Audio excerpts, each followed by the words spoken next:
Hi hello friends, good morning. నేను ఇప్పుడు కాకరకాయ ఫ్రై చేస్తున్నా. కాకరకాయ ఫ్రై వచ్చి నేను ఎంత సింపుల్గా చేస్తాను. ఆయిల్ అయితే కొంచెమే వేస్తానండి. చూడండి, అసలు ఆయిల్ ఇంతే, అంతకుమించి ఎక్కువ వేయను. ఏ వంటలలో అయినా సరే నేను ఆయిల్ అంతే వేస్తాను.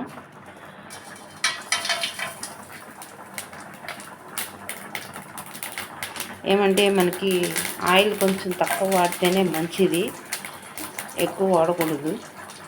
అందుకని మా ఇంట్లో ఆయిల్ చాలా తక్కువగా వాడతాము. ఫ్రై ఇట్లా చేస్తున్నా. ఇది వచ్చి వంకాయ పప్పు, అది రెడీ అవుతా ఉంది. పొద్దున్నే వంట చేసేసి బయలుదేరాల. బిజీ లైఫ్ అంతేనండి. నేను వచ్చి ఇప్పుడు కాకరకాయ చేస్తాను.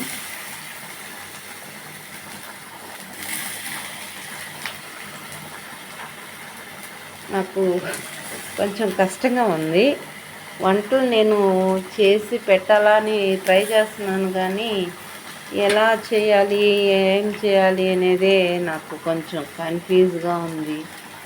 అది పెట్టడానికే కొంచెం ఎట్లా అని తెలియటం లేదు.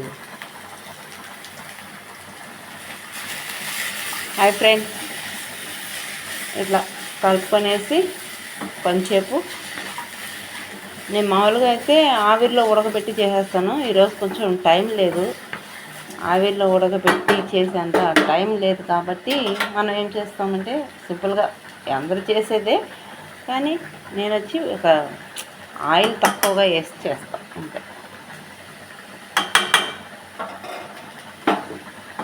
ఆయిల్ కొంచెం తక్కువగా వేసి చేస్తే మన హెల్త్కి చాలా మంచిది అని నా అభిప్రాయం.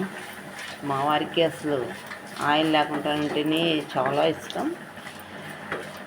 అందుకని ఇలా చాలా బాగుంటుందండి. ఆయిలే లేకున్నా కానీ, ఆయిల్ వేసి ఓన్ చేసుకునే దానికంటే ఆయిల్ లేకుండా సింపుల్గా ఇలా చేసుకుంటే మన హెల్త్కి మంచిది.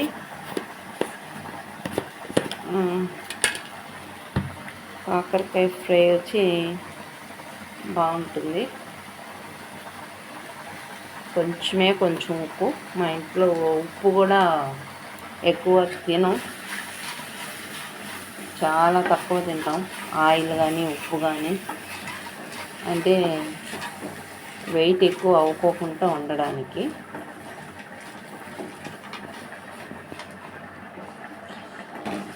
అంతేనండి. దీని మీద ఒక ప్లేటు మూత పెట్టేద్దాం.